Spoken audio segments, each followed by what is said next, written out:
Come on in. We'll give you the show that you deserve today for the first time. All right. Well, I'm lost in the locals menus and cannot determine any way that I can see my own show. Let's see. I'll close locals on that screen, reopen. It should open right up to where I want. Good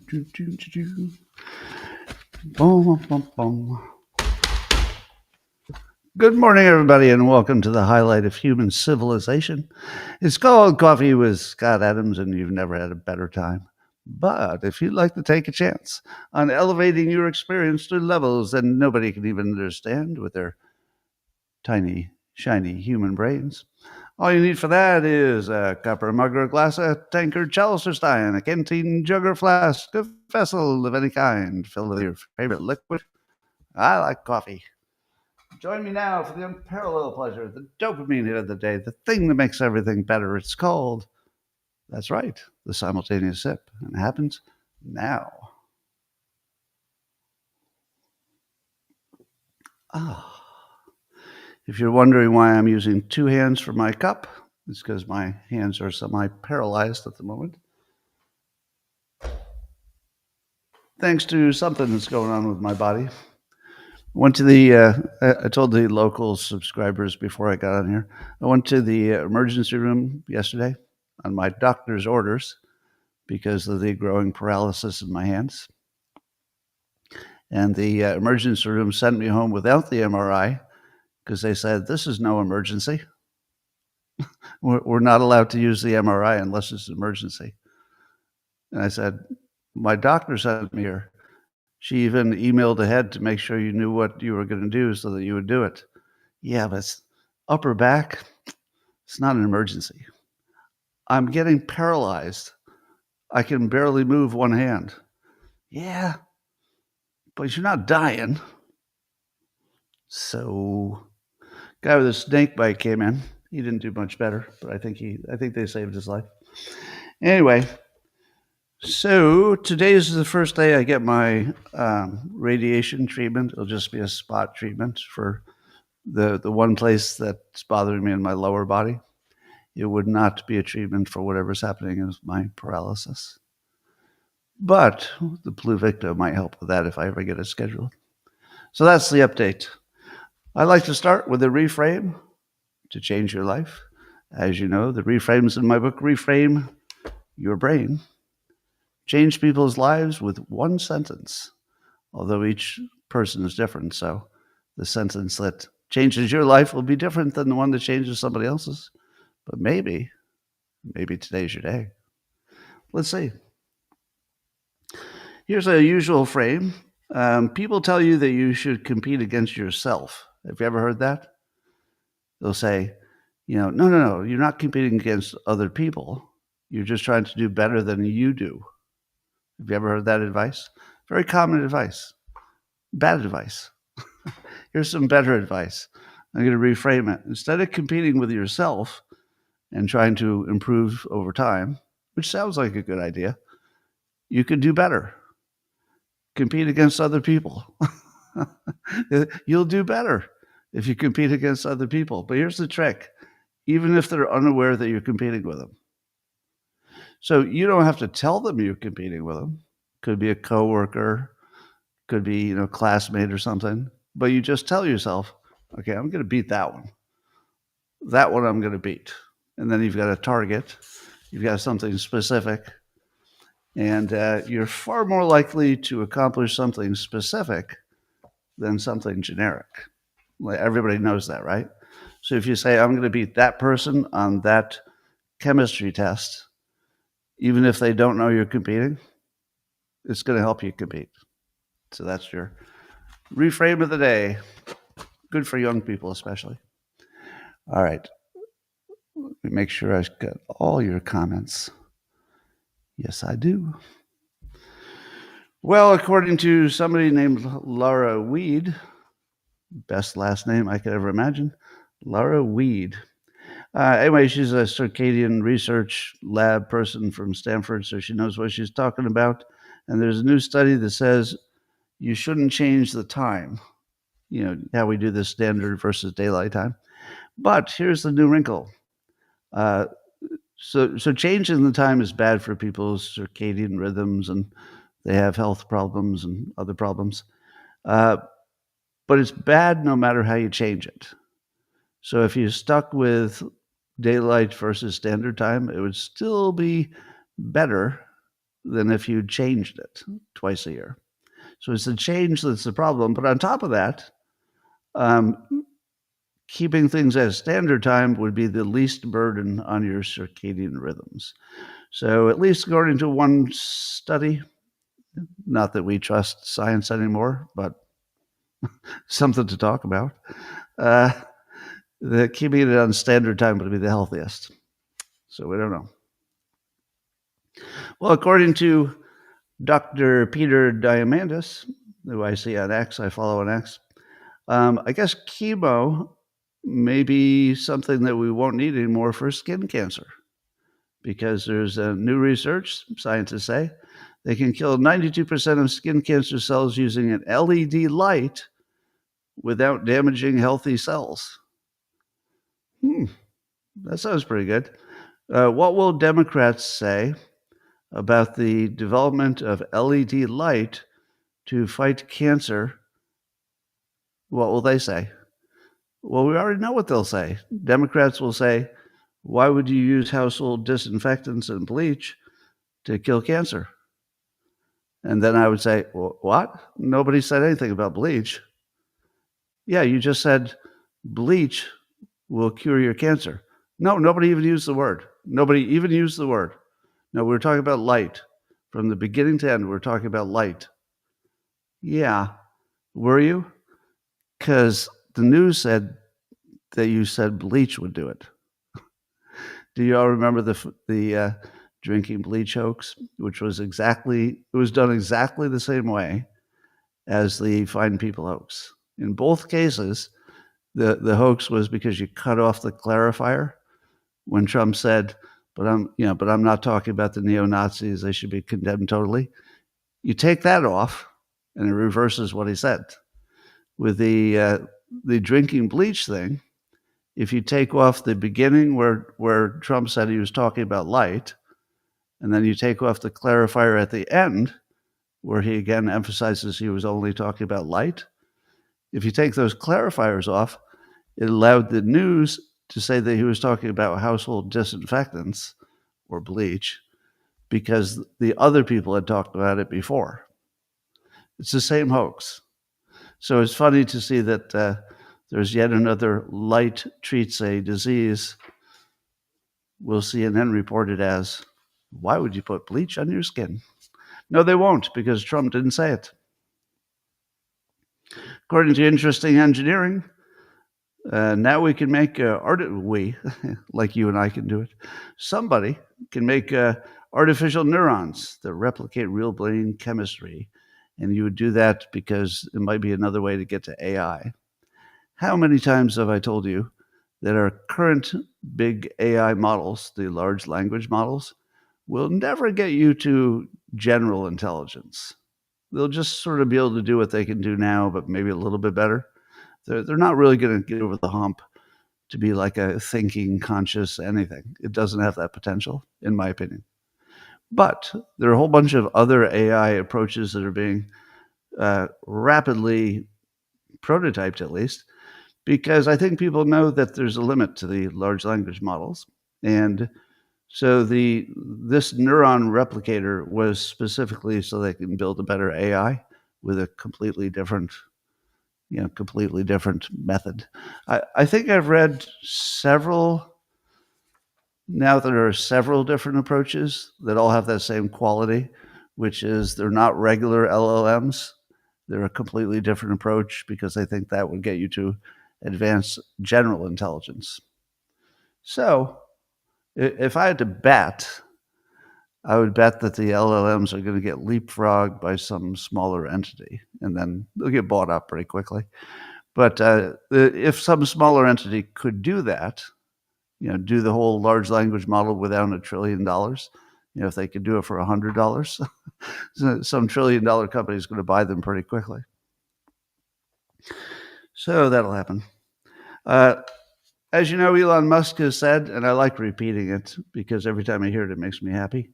The Optimus, the robots that Tesla is going to make, and it's making already, will cost less than a car, $20,000 to $30,000 eventually. But here's the fun part. Elon says it will be able to do anything you want. Well, anything? I don't know about anything. But it could teach, babysit your kids, walk your dog, mow your lawn, get groceries, serve drinks, or just be your friend. Whatever you can think of, it will do. Well, I can think of a lot of things. It's going to be awesome, and I think this will be the biggest product ever of any kind. Now, that's the exciting part. That we could be, watching the greatest product innovation rollout trend of all time, of all history, and we're going to get to watch it, I think.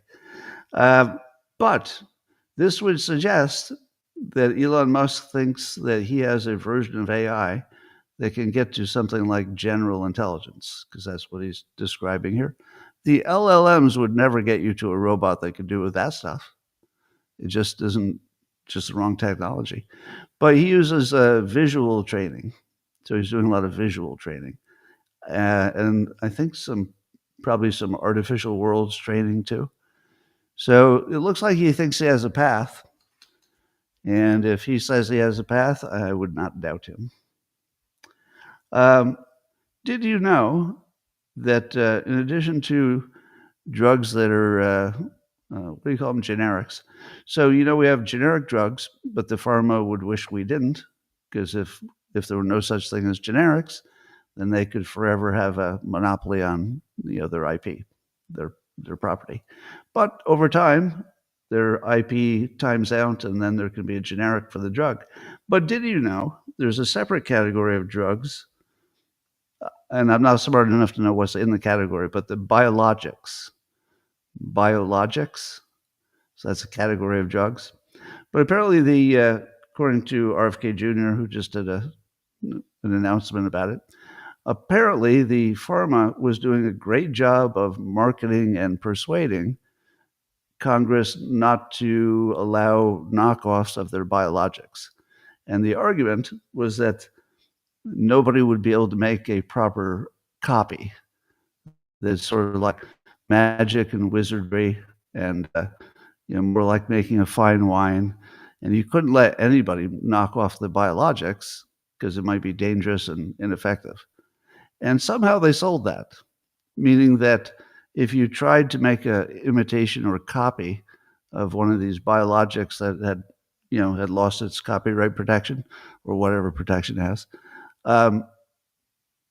that you couldn't do it because they had put too many obstacles in the way. But apparently there's going to be a rules change, and President Trump's going to sign something that would allow companies to compete for this big category of biologics. And that would be, in my opinion, a huge win for RFK Jr., because it's not the sort of thing that necessarily would have even come up had he not been running the show.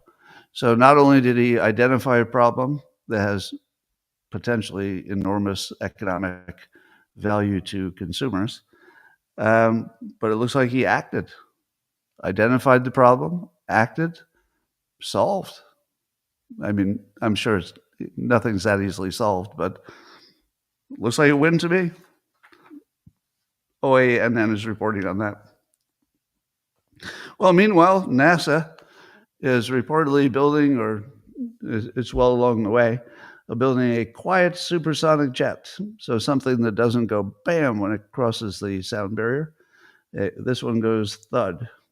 A more, let's say, acceptable noise in the atmosphere. And they're already testing it. It's already built, and they're doing test flights, and it works. And if it works, and if it brings in a new era of air travel, it could reduce the time that you go across the country to, I don't know, maybe half. So imagine flying from California to New York in 3 hours. instead of 6-ish. That'd be a pretty big change. Imagine, I live in California. Most of the Californians who have a little extra money like to go to Hawaii. That's sort of the closest, tropical looking place. Imagine instead of 6 hours to Hawaii, it's 3. It completely changes the experience. For me, any kind of travel, when I could travel, was all about the time you had to be in the plane. If you could reduce the time when you're on the plane, I'm all in. But if you're going to tell me I need to be on a plane for 14 hours to go to, Bora Bora or something, I can't do 28 hours of sitting on a plane there and back. But if you cut it in half, yeah, suddenly it looks kind of practical. All right, so we'll wait for that. Supersonic flights. Allegedly, according to Dr. Singularity, who's got some news on X, number of the big AI companies have built an artificial simulated fusion reactor situation. So allegedly, I'm a little skeptical about this one, but let me tell you what it is. That, we've been trying to get fusion energy, but it's really complicated and hard. We know we can do it because it's now fusion as a technology is a proven technology, but not engineered to economic success yet. So there's an economic iteration process that has to go through. We don't need to prove it can work. We're already past that. We just need to engineer it so it does work and it's reliable and safe. Fusion should be safer if you do it right. It should be safer than fission, but except for the Gen 4. And so NVIDIA and some other big companies have allegedly gotten together and built an artificial fusion situation so that they can iterate a bunch of different things within a virtual world, and then that will tell them what to do in the real world. Now, do you believe that do you believe that they can't build a fusion reactor yet that's meets all the requirements, but that they could build an accurate AI simulation of it? Does that sound like something people could do? I'm going to say no. Sorry. I'm going to say no. I don't think people could do that. It might teach us something, or it might maybe pop up a possibility that we had not considered. But I don't think it would accurately simulate it. Do you? And how would you know if it accurately simulated it? Because we can't do it in the real world. So what would you compare it to know that it had accurately simulated it so you weren't wasting your time seeing what the simulation would do? So let's just say, call me skeptical. All right. Have you heard of my book, Loser Think? Let me grab it off the shelf. Hold on.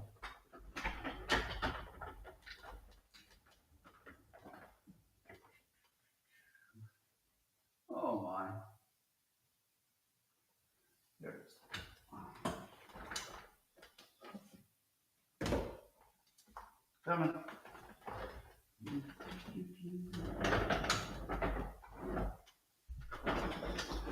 Sorry, I meant to be more prepared.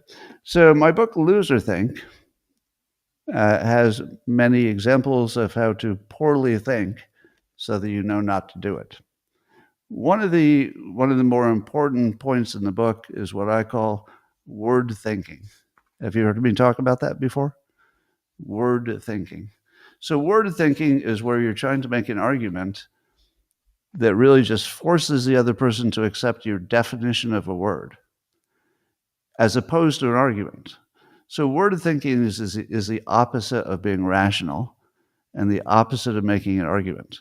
It's just trying to browbeat somebody into accepting that the word you're using for a thing is the right word because that carries the argument with it if you buy the word. For example, if they can sell you that Gaza was a genocide, then they don't need to make an argument. If you accept the word, they're done, right? But it's really, more complicated than it is or is not a word. There's a whole backstory, there's a context, there's everything. So whenever you see somebody trying to force you to take their word as their definition, that's just propaganda. That's just power. That has nothing to do with what's right or wrong or logical. Now, what do Democrats say about the government shutdown? Well, Governor Newsom's press office says, quote, "If you control all three branches of government, how are you not in charge?" So they're using the word control as the word that they want you to accept. If you accept control, then you have accidentally accepted that the Republicans are the ones that can open the government all by themselves, right? There's no argument there. They just want you to accept control. If you buy into the definition of who's in control, and they've defined it as, who's got control of the three parts of the government, then you are in control, and therefore, logically, only you can open the government. Now, everybody who pays attention to the news knows that the Democrats would have to vote for it also in at least large enough numbers to get it passed, and they're not. So the Democrats have complete control because all they have to do is say yes, and the government opens. Because the Republicans have already said yes to a continuing resolution, which would get it done. Now, you may have seen Jessica Tarlov arguing on the 5 the same point. And what she does is she uses a word thinking substitution. I think the word she used, if I remember, was incumbent. She said that if you're the one who owns if you're in control of the three branches of government, as Republicans are, that it is incumbent upon you to negotiate with the minority, the Democrats, and give them something in return for them agreeing to open the government. Now, do you see the word thinking there? That's word thinking. There's no argument there. She's trying to replace an argument with a word, incumbent. It's incumbent upon you. But where is the connecting tissue? Where's the logic that says that you've got two teams? One team has already said yes to open the government. The other team has not yet said yes. Why would it be incumbent on the ones who have already said yes to give something away when they've already agreed to do the thing that's the thing, which is open the government and pay for it? They've already agreed. There's no incumbent anything. Who wrote that rule? Is there something in the Constitution about what makes you incumbent? Now, I hope I'm using the right word. Was incumbent the word she used on the 5? I didn't write it down, but from memory, I think that's what. But if it's not incumbent, it's a word like that. So it's the same point, even if it's a different word. So how many of you recognize this now? How many of you recognize that this was always word thinking, and that's all it ever was? And that a great deal of the Democrat narratives and approaches are this. They just try to get you to buy into a word. What are some other words the Democrats are trying to get you to accept? Insurrection, when they talk about January 6th. They don't want to give an argument because the argument would go like this. What did those people want to accomplish? Oh, they thought the election was rigged and they were trying to pause it to make sure that we had a fair election. That's what an actual argument would look like. But if you can't win the argument, you try to do it with word thinking. You say it's an insurrection. Well, no, not really, because that was not the intention of any of the people who had attended. It was an insurrection. Yeah, but it really wasn't. So if you get into the arguing over what the word means, then they have a chance of at least a tie, because people who don't pay attention to the news will think, well, half of them say it's an insurrection, half of them say it's not. Sort of a tie. So I'll just go with my team that says it is. It's not a tie. It's not even close to a tie. There probably wasn't one person there who thought that they could take over the government by walking around unarmed and trespassing. Not one person, I'll bet, thought that would take over the government. Anyway, so that's what word thinking is, when there's no argument, but they're trying to get you to accept their words. Meanwhile, Trump's been over in Asia trying to making deals. I guess he might have made a deal for some soybeans. I can't tell if this is a good deal or a bad deal, but 25 million tons and 12 million tons immediately. So Besant was announcing that, and also he rents land to farmers who do soybeans. So Besant went over there and got a deal that was good for Besant, apparently. Was it good for anybody else? I have no context to know whether that would be good for anybody else, but certainly would be good for the soy farming landlords. Sorry, I just needed that extra sip. All right, what else did he get? But that's not all. We've got reports of other deals that Trump made. Let's see. So he got the soybeans, so that's good for the farmers. What I wonder about, and I don't know if we'll ever find this out, did our farmers grow a bunch of soybeans and then have to throw them away because they didn't have any place to sell them? Have they already wasted the soybeans that they grew? Or do they have a bunch of stored up soybeans that are just ready to go and that this is just pure good news? I don't know. Because if they already lost the whole season, which they might have, right?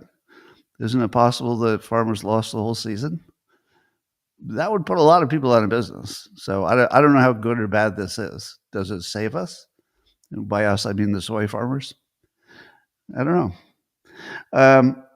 But I guess the president and President Xi, they met, but they did not talk about Taiwan or the deal for TikTok. And I think that was the right play, because it's not like they were going to make a decision on Taiwan, while they were there for an hour and a half.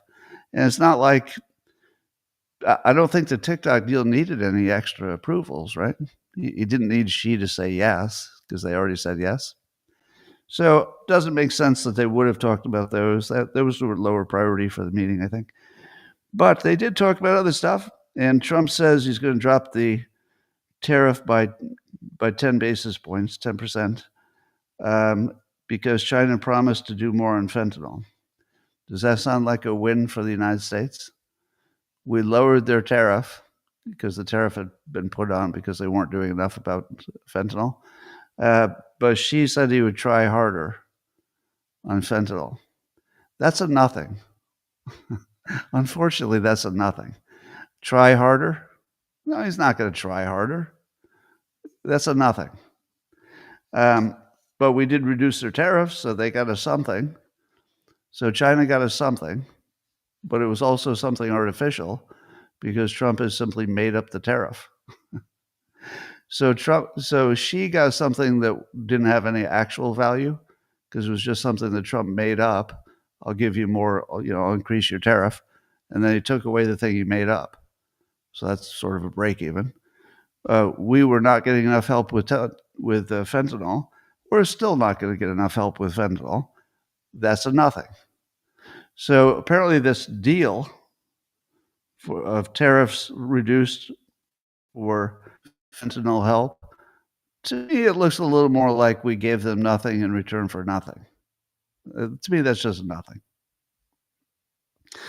Love to be wrong. I would love to be wrong about that. And then apparently China is not going to bother us on the rare earth minerals. They're going to be somewhat unrestricted, but they can change that on a dime, right? China can change their mind on the rare earth minerals in 5 minutes. So does it really mean anything when they say they're not going to try to restrict our rare earth minerals? To me, it looks more like they want to make sure that they can corner that market and not encourage us to create alternative sources. Because I think they know that they would have more power if we believed that we had a secure supply of rare earth from them only, or if they're the biggest source. So I got a feeling that they're strategic than being a good friend. They're like, we'd rather maintain our total power over your rare earth. So for now, we're going to sell you all you want. Sort of like a drug dealer. So I don't know. It's better that they're not restricting it at the moment, as long as we don't pull back from our effort to diversify our sources. I don't think we are. All right, what else do they agree on? That China is going to, quote, discuss the microchip restrictions with NVIDIA. Is that anything? So they agree that somebody's going to talk to somebody.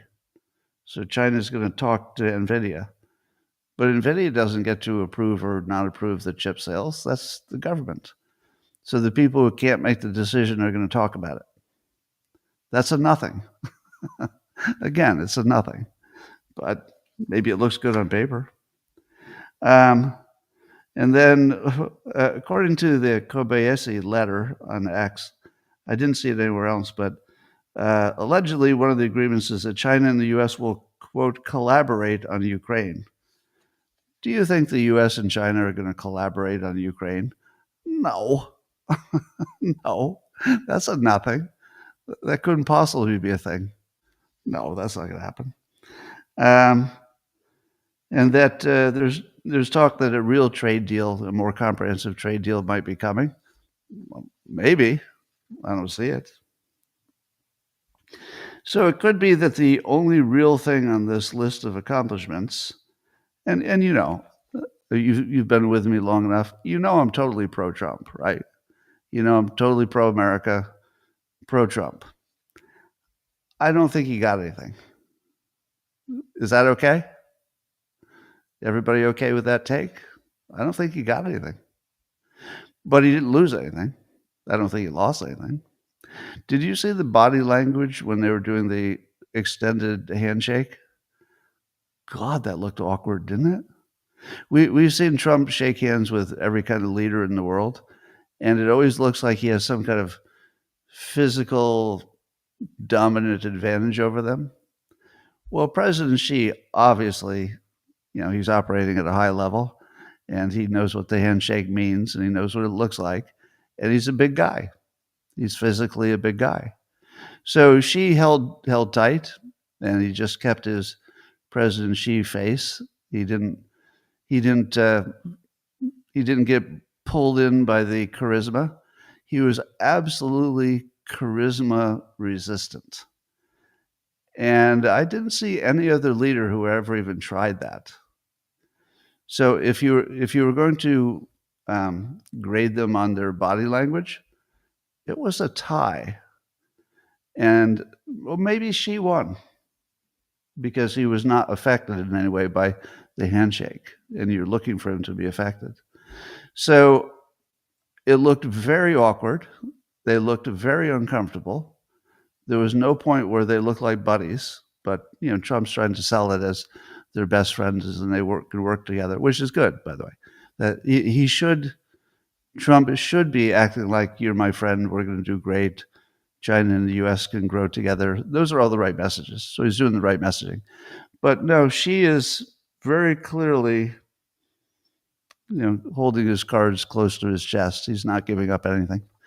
And, Trump did a good job of complimenting him, saying he was a great leader of a great country. And I think those are both true statements. He's a strong leader of a great country.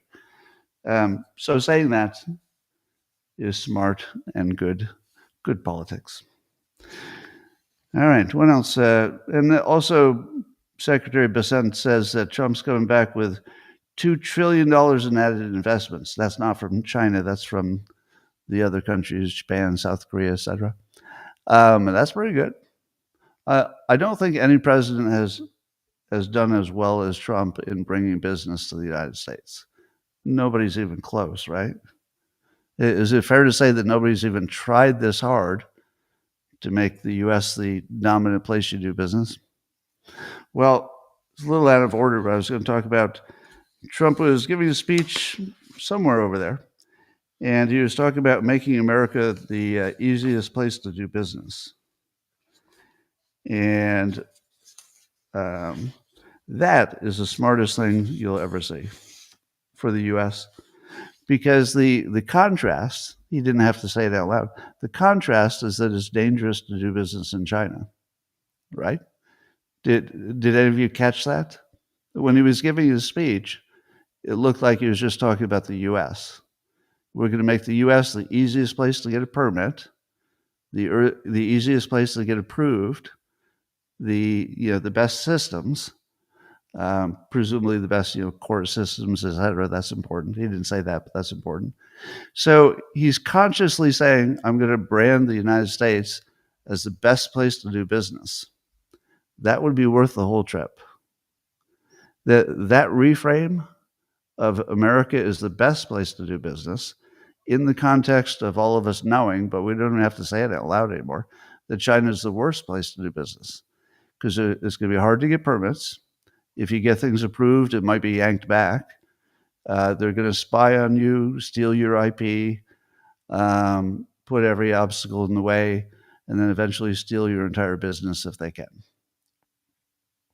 Comparing America, you can be free, you can get here, you can set up shop, you can get a permit, you'll get approved, the legal system will treat you right. That's no competition. That is just no competition. And Trump knows a winning play. So by making it a big deal to brand the US as the best place to do business, he's sort of bringing together a bunch of things that we know to be true or could be true, which is the easy to get a permit. It's not true yet. He has to make that true, but he can do it. This is one of the strongest, best plays you'll ever see an American president do. It would be hard to top that as the smartest, best, most capable thing you could do if you're president. Really, I'm blown away by how smart that is. It seems like a simple thing, but other people could have done it, right? If you say to yourself, but Scott, that's just a simple thing. It's just a thing he's saying in a speech. Anybody could have said that before, right? But they didn't. It's the saying it that matters. The saying it matters. Well, are you following the story of Arctic frost? That was the legal project that Jack Smith was going after the Republicans, going after Trump. But what we know now is that part of that effort, Ted Cruz is telling us about it, is that the Department of Justice under Biden issued 197 subpoenas for 430 Republican entities and individuals.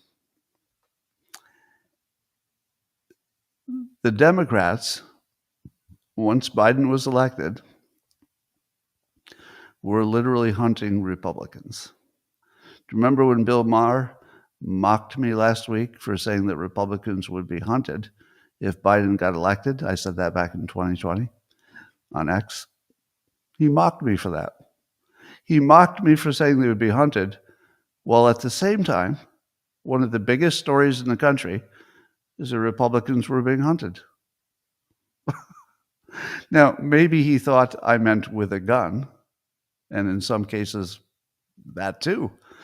But I didn't mean that necessarily with a gun, just that they would be hunted. Hunted by people who wanted them harm. This is hunted by people who wanted them harm. People. I could not have been more right about this. And that's not even counting the January 6th, just the civilians. This is the elected Republicans. My God. Oh, my God. Now, it's being called, of course, worse than Watergate. And, I'm totally biased on this topic, but isn't it worse than Watergate? It looks like it to me. Watergate was a tiny little thing when you look at it in the rearview mirror, especially. It seemed bigger then, of course, because the news told you it was bigger.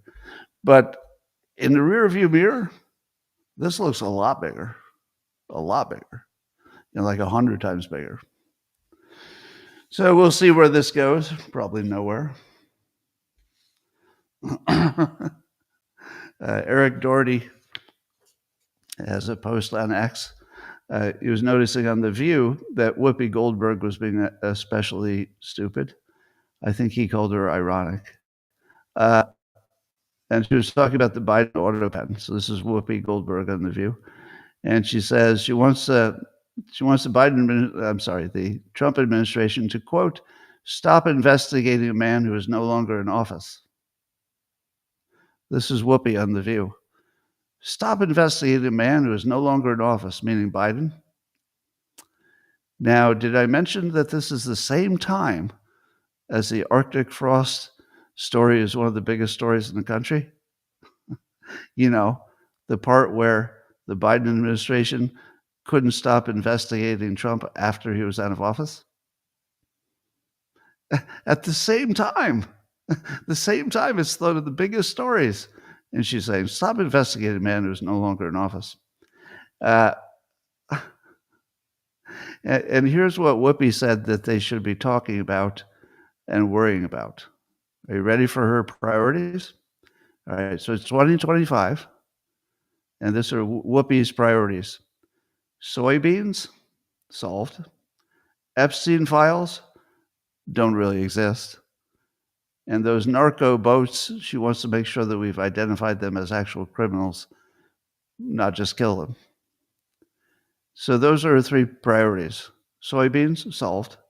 Epstein, probably imaginary. I doubt there's any files. And narco boats, that probably the government is doing exactly what they should be doing. We just don't know the details. What's missing? Do you see anything missing from the list? How about crushing national debt? Missing. How about their biggest concern used to be, say it, climate change? Yeah, we'll talk about climate change a little bit too. So what happened to climate change? Suddenly that's not a big deal. It's all about the soybeans and the Epstein file and the narco boats. I would like to make my own list of the least important things to me. The least important things. Soybeans, Epstein files, and narco boats. I'm kind of interested in all of them. They're interesting in their own little way, but they're the smallest problems I have in the world. But Whoopi, she's got to get those soybeans and Epstein files solved. Climate change, not so much. Let's talk about Thomas Massie and the many dust-ups with President Trump. So J.D. Vance was asked at one of the Turning Point USA events recently. He was asked why Trump is going after Thomas Massie, which he is, trying to primary him. And here's JD's explanation, and then I'll give you my take on this. He says, it's one thing to disagree with the party on an issue. Voting against the party on every single issue, every time we've needed Thomas for a vote, he's been completely unwilling to provide it. That's why Trump turned his ire on Massie. We could never count on him for some of the most difficult votes. I say that as someone who knew Thomas well before I got into politics. All right, here's my take on Thomas Massie. What JD is leaving out of his explanation is why he does it. Why would you leave out why he does it? Now, I'm not like an expert on every single thing that Thomas Massie's ever done, but can you answer this question for me? Is it not true that his resistance to Republican things is always based on the Constitution and always based on an accurate reading of the Constitution? Am I wrong about that? Our problem with him is that he can accurately read our own Constitution and then he acts upon it. There may be some exceptions where there's just something he knew more about than the government. You know, he's into the allowing farmers to sell things directly. I think that's one of his issues. I don't know if the rest of the government or the Republicans disagree with that or not. I mean, he has some other issues. But I think, JD, if you wanted to be fair about this, and, you know, to be fair, his job is to support the president. His job is not to be completely transparent. He's a supporter of the president, and that's his right role. So within his role as vice president, this is totally acceptable the way he framed it. But as a consumer and as a fan of Massie, I just need to say, I like one person who's supporting the Constitution, even if he's a pain in the ass. I will accept his pain in the assness because it doesn't seem to affect too many votes. How many times has he been the only one who determined which way the vote went? Has that ever happened? Or is he just reliably not in their column? Because if he'd actually changed the outcome of things that I cared about, maybe I'd reassess. But I don't think he actually changed any outcomes. I think he's just not reliably on their vote. So anyway, I'm pro Massey. I completely understand the argument that winning is more important than maybe some niceties. But I like my Constitution, and I like that there's one person who will risk everything to remind us what's in it. Well, Obama is talking. He was at some event and said some scary Obama-sounding things that I'll criticize in a moment. He said, quote, "Part of what we're going to have to do," who is we, the government, the Democrats? "Part of what we're going to have to do is to start experimenting with new forms of journalism." Uh-oh. Already there's a problem. And how we use social media. Uh-oh. In ways that reaffirm facts and separate facts from opinion. We want diversity of opinion. No, you don't, you liar. We don't want diversity of facts. That, I think, is one of the big tasks of social media. By the way, it will require some government regulatory constraints. There it is. There it is. He wants some government regulatory constraints. Now, the way I read this is he wants the government to be in charge of telling you what's real and what isn't real. Is it a fact or not a fact? Well, the government will help you with that. What's that called? It's called censorship. It's the dumbest thing. But here's my take. Doesn't it feel like old thinking to imagine that we know what facts are true? Can you tell me which domain we're confident that we know the facts are true?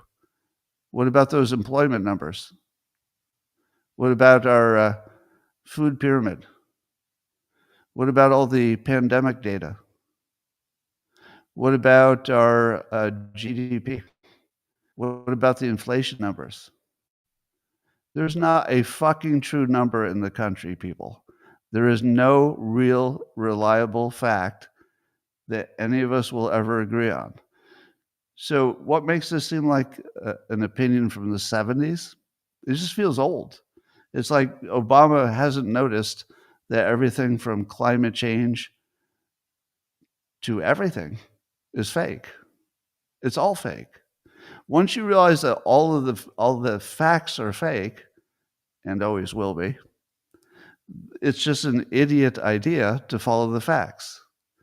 There was a time when we all thought that made sense, right? If 10 years ago, maybe more, let's say 20 years ago, if 20 years ago he had said exactly this, we have to make sure that people are following facts, because if they're not following the facts, we're all in trouble, and the government will be helpful in helping you know what the facts are. 20 years ago, I would have actually thought that was a thing. And I would have given that a serious consideration, knowing that there's a censorship risk there. But I would have given that a serious consideration because I would have thought, well, we're definitely better if we follow the facts, right? Wouldn't you say that? Following the facts has got to be better than not following the facts. And then fast forward 20 years to 2025, and you learn the brutal truth of life. There are no facts. There are no facts. There are only narratives. There are claims. There are lies. There are lucky guesses. But there are no facts, people. There are no facts. So this is all bad. This is really just Obama saying, we want to control what you think is true. That's what this is. We don't want that. Saw a video yesterday of, I guess, one of Joe Biden's closest advisors, a guy named Mike Donnellan, had been, I guess he was being interviewed about his Biden experience. And they made him admit that he had millions of dollars on the line for keeping Biden in the race. Now you know what the problem was, right?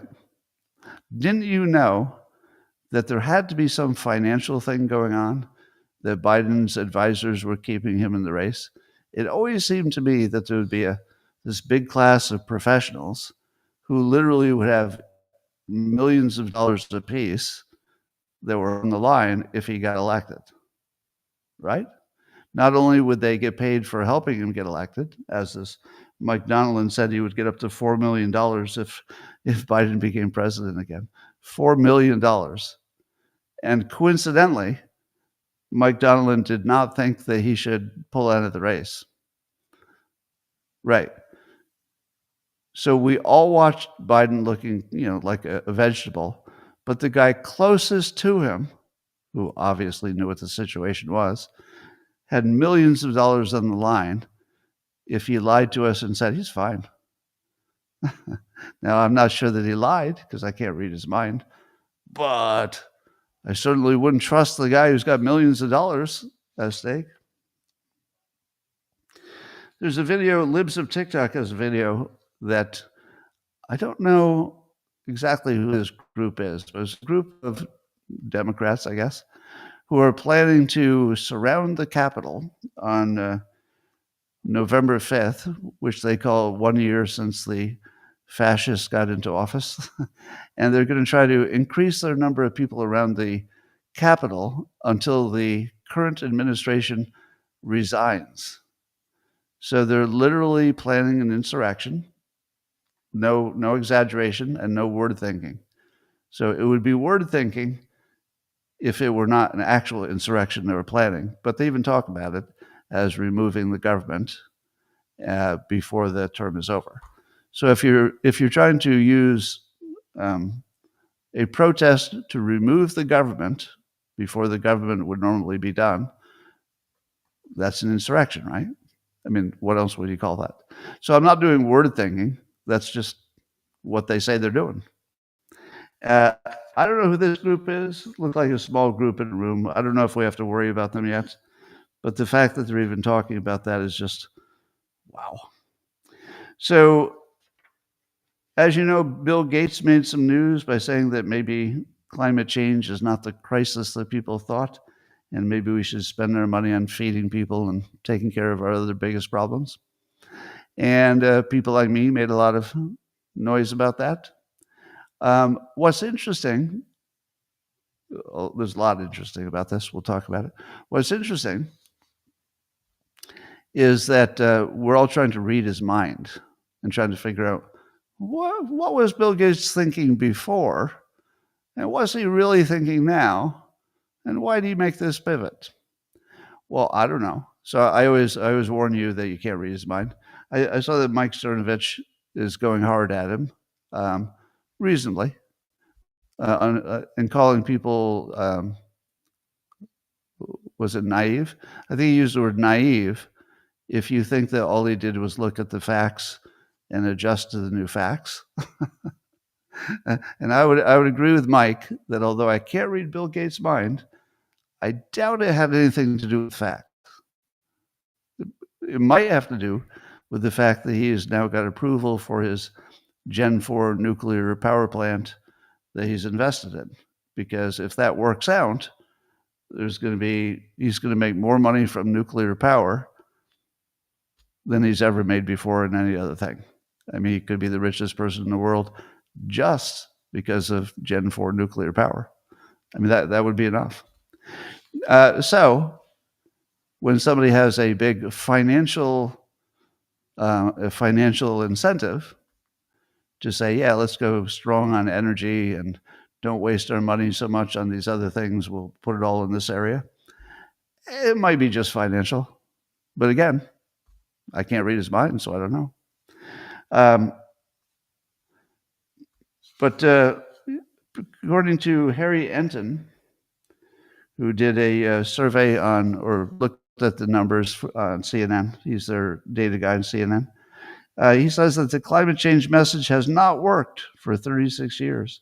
So back in the year 2000, 40% of the public, I guess, were alarmed about climate, 40%. That was in the year 2000. By the year 2020, it had gone up to 46% were concerned. And then after 2020, it dropped. So by 2025, only 40%, back to where it was in 2000. So from 25 years of climate alarmism didn't move the needle at all. 25 years of massive propaganda in one direction didn't move it at all. Where was Trump the whole time? Trump was saying that climate change was a hoax the whole time. Not necessarily the warming part, but the way it was treated as a crisis was a hoax. And he, of course, couldn't help himself. So he posted today, "We won the war on climate change hoax." And he said that, this is what Trump said on X, "Bill Gates has finally admitted that he was completely wrong on the issue. It took courage to do so, and for that we're all grateful. MAGA." So, so Trump got one of the biggest wins of all time. Imagine how he feels. Is there anything that Trump has been more mocked for, besides his haircut, than the fact that he called climate change a hoax? I think that was always, besides the trivial stuff like hair and girlfriends and stuff, I think that was like the biggest knock against him, right? That he was anti-science, and he didn't understand what all the smart people did, that we were all going to die in a climate crisis. Well, people, fast forward, he was right. He was right. So what happened between the years 2020 and 2025 that would have caused people to have less belief in climate change? Is there anybody who got involved in that conversation around 2015? Well, you can do the math. All right. ABC's Jonathan Karl was interviewing Gavin Newsom, and this is funny. So you would think that ABC might be sort of pro-Democrat, especially in their news division. But here's what Jonathan Karl actually did in a recorded podcast with Gavin Newsom. This is almost hard to believe. This is a real thing. He held up a picture of the character from the movie American Psycho, and held it next to a picture of Gavin Newsom, and told him that even his supporters note that he looks like a comic book villain from Central Casting. Imagine being in an interview with a legitimate news source, and the legitimate news guy holds up a picture of you as a character in a movie who's literally a psychopath. And it has no news value whatsoever, except to point out that he looks like a psychopath. Now that's funny. That's just funny. However, I have to support Jonathan Karl on this. The way people look totally matters, right? That's something I can say because I'm just a guy in a podcast. But you can't say that if you're legitimate news. But he did. I mean, in his own way, he's saying it as a legitimate news guy. The way you look matters a lot. AOC's look, do you think that makes a difference? Of course it does. President Trump's height, does that make a difference? Of course it does. Of course it does. Yeah. The way people look is hugely influential. And I do believe, I agree, that Newsom does look like a movie or a comic book villain. He looks exactly like the Joker, doesn't he? He's even got the Joker's haircut. He could walk into a role as the Joker on a Batman movie with almost no makeup. I'm not wrong about that. So if people can't notice that, I don't know. Meanwhile, here's a shock, according to the National Pulse.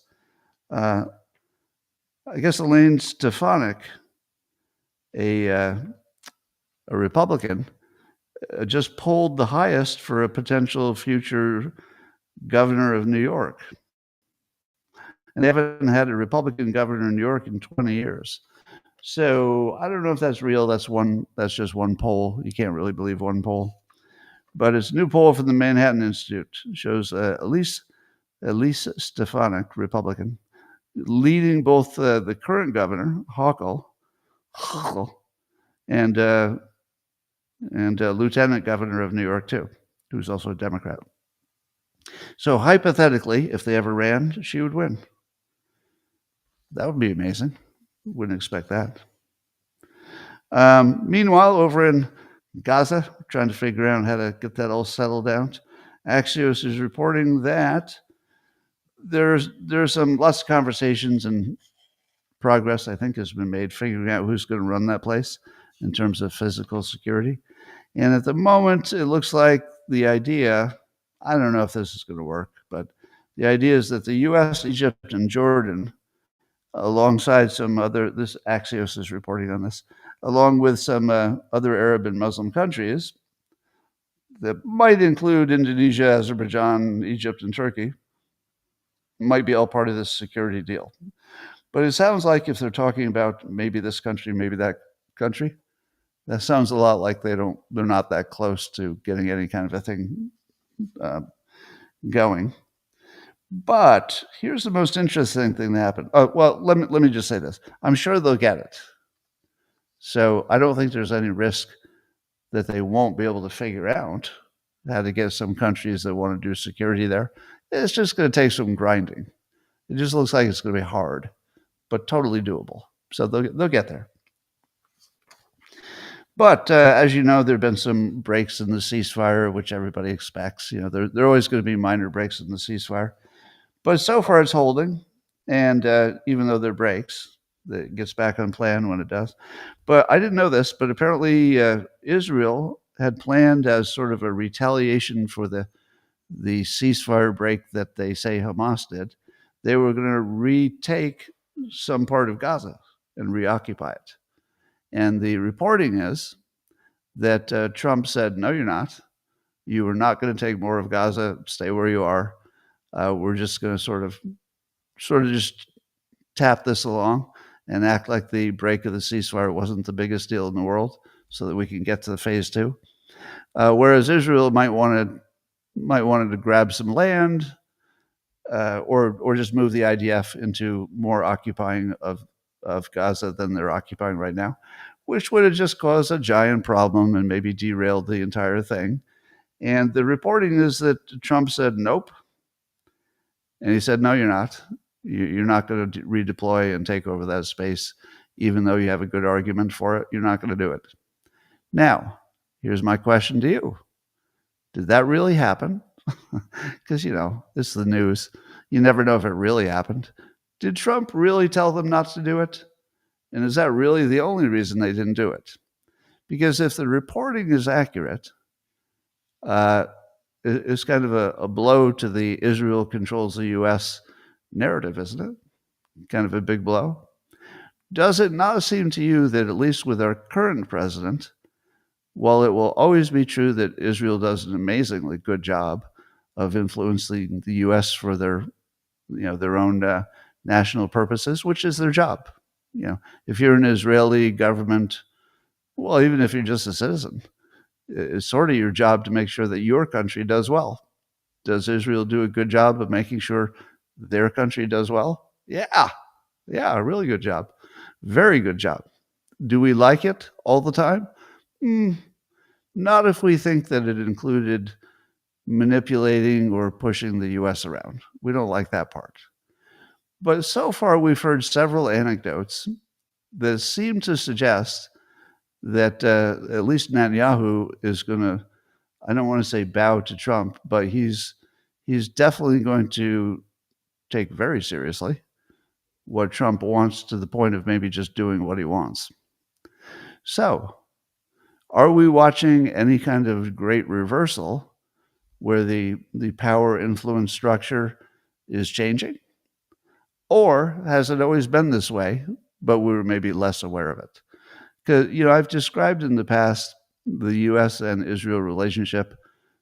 To me, it looks less like Israel controlling everything in America and more like a sibling situation, which is that, you know, we have this, you know, love for them as siblings. You know, you could argue whether we should or should not, but we do. Israel's kind of special to a lot of people in the U.S. Not everybody, obviously. But I think we influence each other.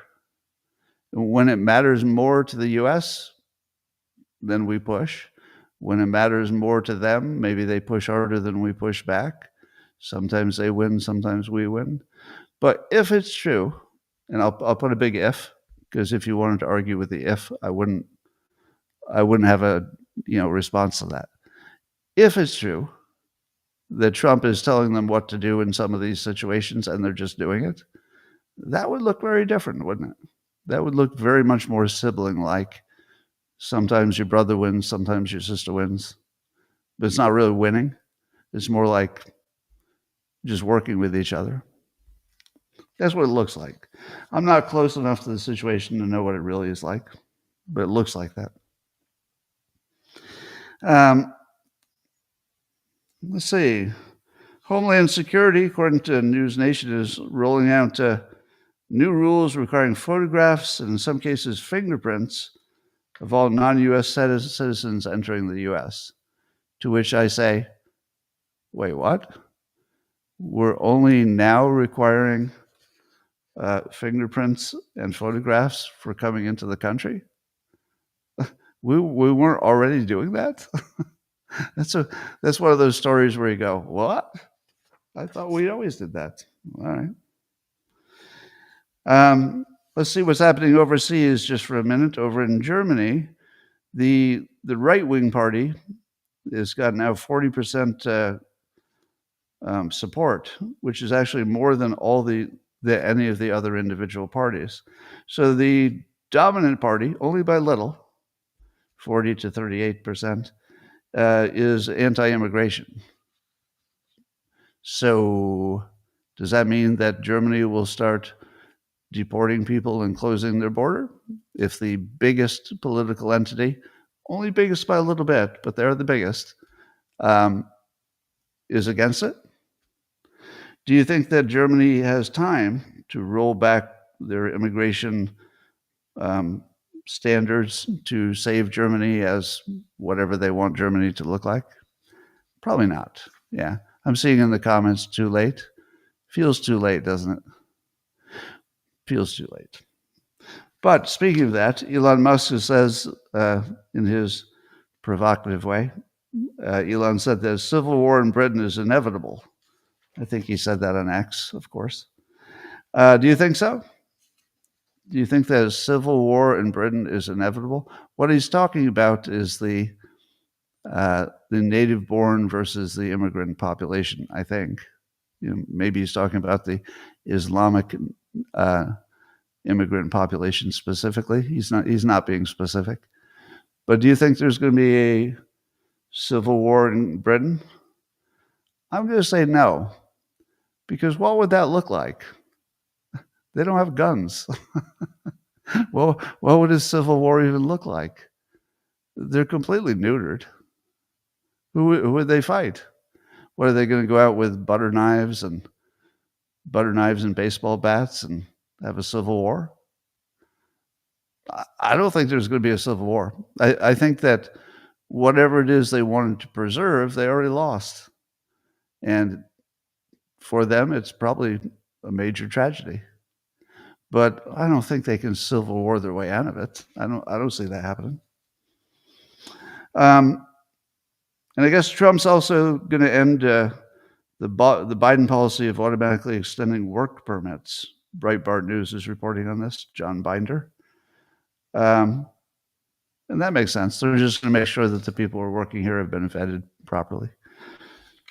They won't like it. Meanwhile, also in Germany, they've developed a 20 kilowatt laser for shooting down drones. Now, this would be like the 20th time I've told you a story that there's a brand new device laser for shooting down drones or other things. But what I want to add to this is that apparently if this works, and they're already testing it and it does work, so it's a real thing, that it will lower the cost of defending against drones, dramatically. And when I'm looking at war zones, because I have a economics background, I tend to look at the economics of it to predict what's happened. the best economy almost always wins in war. I don't know if you knew that, but the strongest economy usually can afford the best weapons, and over time, the best economy usually wins a war. But related to that would be the cost of their weapons. If you're the smaller economy, but you can figure out how to do your weapons really cheap, you effectively, can punch above your weight.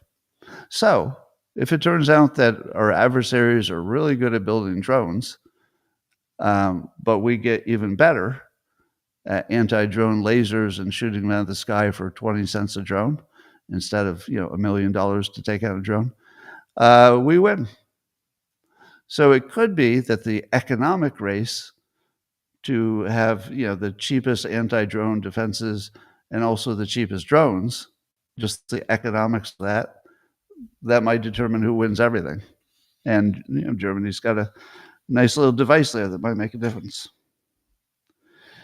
Well, here's something for the Democrats to talk about for the next few weeks. According to The Guardian, the Pentagon is telling the National Guard to organize quick reaction forces for all the major parts of the U.S. So there'd be 20,000 National Guard who would be trained, but no more than, say, 500 for any one location.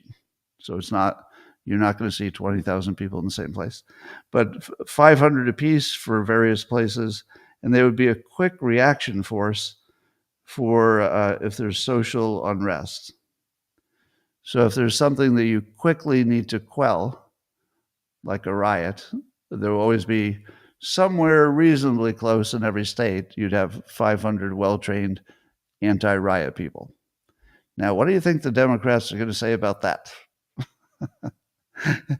This is weeks of content for the anti-authoritarian people. Oh, there it is. Told you. He's organizing his private army now. If we protest, he's going to come and get us with his 500 National Guard people. So they'll have something to talk about for a few weeks. We don't want them to be bored. All right, that's all I have for today. I'm going to talk to the local subscribers, my beloved local subscribers. A little special. By the way, if you were a member of Locals, you would have been watching me draw Dilbert live every night. I can't promise I'll do it every night. Actually, my ability to draw could be done this week. This might be the last time I draw because my hand is increasingly paralyzed from whatever's going on medically with me. So at the moment, my 2 fingers and thumb on my left hand still work. So I've been doing live drawing demonstrations so you can see how I use the computer to draw, etc. And I teach you my little tricks as I'm going. Sometimes we write. Sometimes I'll write live. So that's on Locals. If you want to, just Google me. Google my name and Locals, and you'll find out where to sign up if you want to. But I can't promise you I can keep doing it, the drawing. So I might have to retire from drawing, maybe this week. I don't know. It just depends if my hand keeps working. If these 3 fingers keep working, I can actually draw better than I've ever drawn before. So there's no degradation whatsoever at the moment, but it's right on the edge. It's right on the edge where I'm going to lose this ability completely. I already can't type. So since these fingers don't work, I can't type because I can't feel the keyboard. But today I'll go in and get my radiation treatment for at least one part of my body, which won't affect this, by the way. So there's no plan for fixing this at the moment. So I might be a quadriplegic pretty soon. Anyway, thanks for joining. And Locals, I'm coming at you privately in 30 seconds.